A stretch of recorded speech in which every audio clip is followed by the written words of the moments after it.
तो अब मैं उस एक टॉपिक पे बात करूंगा जरा कि क्या वेदों में जो कबीर शब्द आया है उसको हम लोग कबीर से जोड़े कि ना जोड़े, इस पे आज मैं बात करूँ।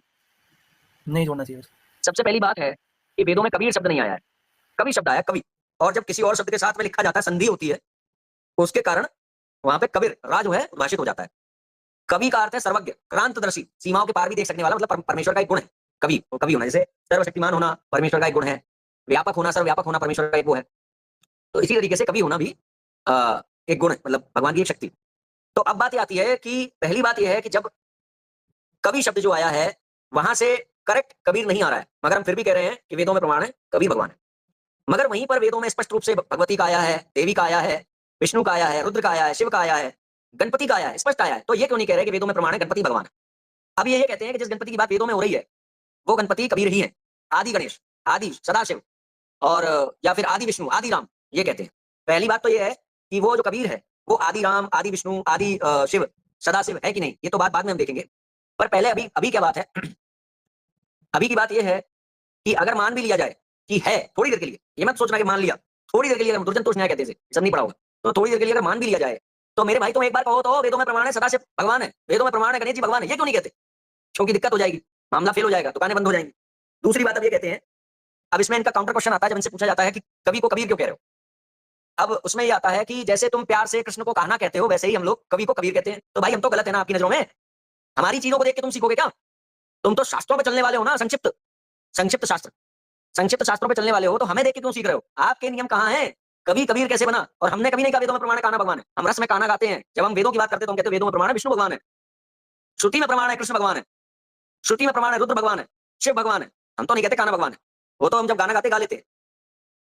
ठीक है, तो आप पहली बात तो ये है कि हम ये कहते नहीं है। दूसरी बात ये है कि आप हमसे कब से सीखने लगे? आप तो हमें सिखाने आए हो ना, आप तो हमें सिखाने आए हो ना, तो आप हमसे क्यों सीख रहे हो? आपका प्रमाण कहाँ है कि कवि को कबीर क्यों कहा जाए? इस बारे में हमसे सीखोगे तो हमसे बाकी की चीजें क्यों नहीं सीखोगे? अब एक बात और आती है, ये लोग कहते हैं कि परमात्मा ऐसा होगा, ऐसे जगमगाएगा, साथ में आसमान में बैठ जाएगा। ये सब क्योंकि कबीर ने किया। एक अफ्रीका का बच्चा है काले कलर का, उसने भी किया है, तो उसको मान ले? बताइए, अश्वेत है वो, अफ्रीका में, नाइजीरिया में, यहाँ पे रहता है, और वो भी वो सारे वो कवि वो काव्य रचना भी करता है।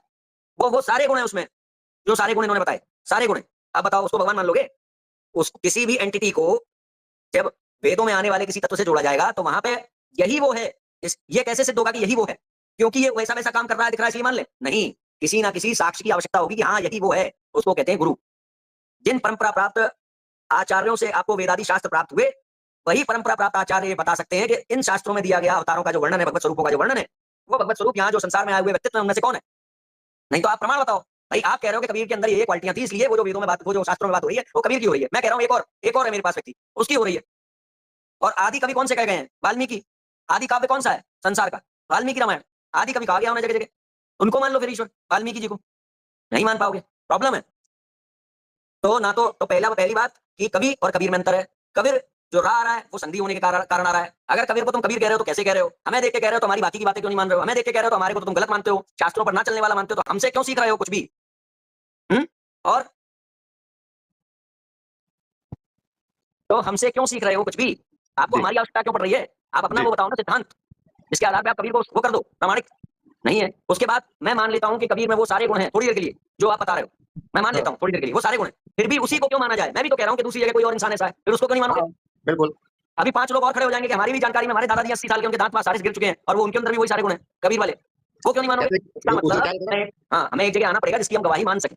वो प्रमाण आपके पास नहीं है कि यही वो कबीर है जिसके बारे में शास्त्रों में बात हुई, समझे? उस दिन आपके वीडियो में आए थे ना, वो कह रहे थे ना कि जो कवियों की तरह आचरण करता हो, तो कवियों की तरह आचरण कौन करता है? अरे भाई, तो कवियों की तरह आचरण तो बहुत लोगों ने किया, रैदास ने भी किया, अरे तुलसीदास जी ने किया, सबने किया, मीराबाई ने किया, इन सबके सब इन सबकी वाणी पढ़ी है, ब्रह्म विद्या ही है। तुलसीदास जी ने कभी आचरण नहीं किया, उनकी पूरी वाणी ब्रह्म विद्या ही तो है क्या? क्या रैदास जी ने कभी जैसा आचरण नहीं किया? क्या सूरदास ने सूर सागर पूरा ग्रंथ बना हुआ है, उन्होंने कभी आचरण नहीं किया? क्या मीराबाई ने कभी आचरण नहीं किया? तो फिर एक कबीर को क्यों मान लिया जाए? तुम कहोगे क्योंकि उनका नाम आया तो नाम तो आया नहीं। बोल रहे हो एक ही आधार पे माना जाए, कवियों की तरह आचरण जो करता है। अरे तो कवियों का नाम बहुत हुए, बहुतों ने किया है कवियों का। पृथ्वीराज रामचंद्र ने लिखा चंद्र बंटाई, तो कबीर से पहले क्या है, तो उनको ही मान लो फिर। अरे मैं कह रहा हूँ आदि कवि तो हमारे वाल्मीकि रामायण के वो है ना, रचयिता, उनको मान लो। और क्या, सबसे आदि काव्य तो रामायण ही है, सबसे पहला श्लोक ही लिखा है वाल्मीकि जी ने, उनको मान लो भाई। एक उनका विषय है कि कबीरदास जी का जो जन्म हुआ है वो किसी माता पिता के गर्भ से नहीं हुआ, वो कमल के फूल से हुआ है। तो एक उस विषय को हम भी एक ऐसे व्यक्ति को जानते हैं जिसका जो प्रादुर्भाव हुआ है कमल के फूल से हुआ है। बोलो अब क्या करें, हम जानते हैं। दूसरा चीज, तो उनकी मृत्यु हुई है तो सशरीर ये गए, ये दो विषय को लेकर चलते हैं, मतलब हम भी उनकी जो ऐसे मृत्यु हुई है को जानते हैं हम ऐसे को जानते हैं जो शास्त्री में है। अब बताइए भाई, कुल मिला हमारे के बोलने बात के ये बाद हमारे भगवान कैसे प्रकट हुए? देखिए, कुल मिला के बात ये आती है कि किसी की वाणी हमारे लिए प्रमाण क्यों होगी? हम क्यों माने रखवाल जी की बात? यही रखवाल की बात क्यों माने? हमारे पूजन है जिनसे हमें शास्त्र प्राप्त हुए हैं, उनकी गवाही मान्य होगी। अगर हम उनको नहीं मानेंगे तो उन शास्त्रों को कैसे मानेंगे? अच्छा शिवांश भैया जी। कबीर जी के बारे में ऐसा भी लिखा आता है कि मसीह कागज छुओ नहीं, कलम गई नहीं हाथ। मतलब कबीर दास जी ने जीवन में कभी ना तो कागज छुआ है ना कलम छुआ है, ये प्रमाणिक है। उन्होंने अच्छा। खुद से कुछ लिखा ही नहीं। ये आप पढ़ लीजिए, अच्छा। बड़े-बड़े पीएचडी स्कॉलर लोग होते हैं, इस बात को पढ़ते हैं, कोट करते हैं इस लाइन को कि मसीह कागज छुओ नहीं, कलम गई नहीं हाथ, हाथ से कभी काला कागज छुआ नहीं, कलम छुआ नहीं। तो किसी दूसरे व्यक्ति ने लिखा कबीर सागर, जिसने आप भी वो लिखा, वाला उसको कैसे वो वाला दोहा बताओ, वो उसमें जो कबीर हाँ, कुत्ता राम का, वो क्या है? बोला उन्होंने, वो तो है, क्या उसका बोला है? प्रमाण है, कबीरा कुत्ता राम का मुतिया मेरो नाम, गले राम की जेवड़ी जित खोजे तित जाओ, जित खींचे तित जाओ। कबीर मतलब राम का उन्होंने स्वयं को कुत्ता कहा। अरे माना है। तो अरे सुनिए, हमारे तो सनातन अब जैसे यहाँ पे हाँ, ब्रह्मा विष्णु महेश भगवती की पूजा करते समय अनन्यता का भाव प्रकट करने के लिए कह रहे हैं कि आई एम हाँ, नथिंग, मेरा जीवन हाँ, और मरण होता है, वो कह दे रहे हैं, ठीक है। तो उनकी बात को आपने सत्य मान लिया बिल्कुल, क्या भैया ये जो है जीवन मरण होता है, अविनाशी नहीं है, बस उसी बात, बाकी सब जगह लिखा है अविनाशी रूप से नहीं। अब मैं पूछ रहा हूँ, क्या यहाँ से जब वो अपने आप को कुत्ता कह रहे हैं तो क्या कुत्ता माने उन्हें? बताइए, हमसे तो नहीं वही कहा तो। जाएगा कबीर कुत्ता है, आप ये कहेंगे तो क्या? हमने बनाया नहीं, ये तो हमने बनाया है क्या? और इस प्रकार की पंक्तियां से बचते हैं हम बोलने से कि हमें ऐसा बोलने की जगह बोलना पड़ जाए। हमारे आप लोग नहीं शिवांश बचते। जी हमारे सनातन धर्म में तो बड़ा आदर है कबीर जी का। हमारे यहाँ ऐसा माना जाता है कि इसीलिए मैंने एक दिन, रामानंद अच्छा सुनिए, इसीलिए मैंने एक दिन कह दिया कि हम भैया उस कबीर को जानते हैं जिसने अपने आप को भगवान निकाला, राम का भक्त था। हाँ, तो उसकी भी बात का बतंगड़ बना रहे हैं कि तुम्हें इतना ही नहीं पता हम किस कबीर की पूजा करते हैं। अरे भैया, हाँ, तुमने एक हाँ, नया हमको पता है। नया कबीर बनाया है तुमने, वो कबीर जिसने स्वयं को परमात्मा कहा। हम नहीं जानते उसे, हम उसको जानते हैं जो राम का भक्त था, जो राम का कुत्ता था। अरे क्या यहाँ पर आने वाले लोगों को एक बात बता दूं कि कवि जो है शब्द आया है वेदों में, यदि आपके पास जो वेद का प्रमाण है जहां से आप कवि उठा रहे हो, या क्या वहां पर कबीर के अर्थ में कबीर लिखा है? दिखा दो। कौन सी पब्लिकेशन से आपका वेद छपा है? दिखा दो। वहां पे अर्थ में लिखा होगा कवि का अर्थ सर्वज्ञ, या फिर क्या कहते हैं, क्रांतदर्शी, है ना? अब बात आती है कि यदि आप उसके अर्थ को नहीं मानोगे, अपना कबीर डालोगे, तो आपको उस वेद मंत्र को छापने वाली किताब पर विश्वास नहीं है। यदि विश्वास नहीं है तो बिल्कुल भी विश्वास नहीं होना चाहिए। मंत्र उनका, अर्थ अपना, ये नहीं चलेगा। पहली बात। दूसरी बात, जो हमारा मेन क्वेश्चन है वो ये है कि फिर भी कबीर या कवि, कबीर कैसे बन रहा है ये बताइए आप।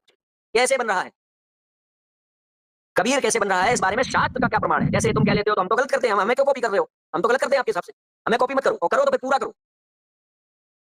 ठीक है, तो इनको हटा दो, दीपक जी के पास और कुछ है नहीं।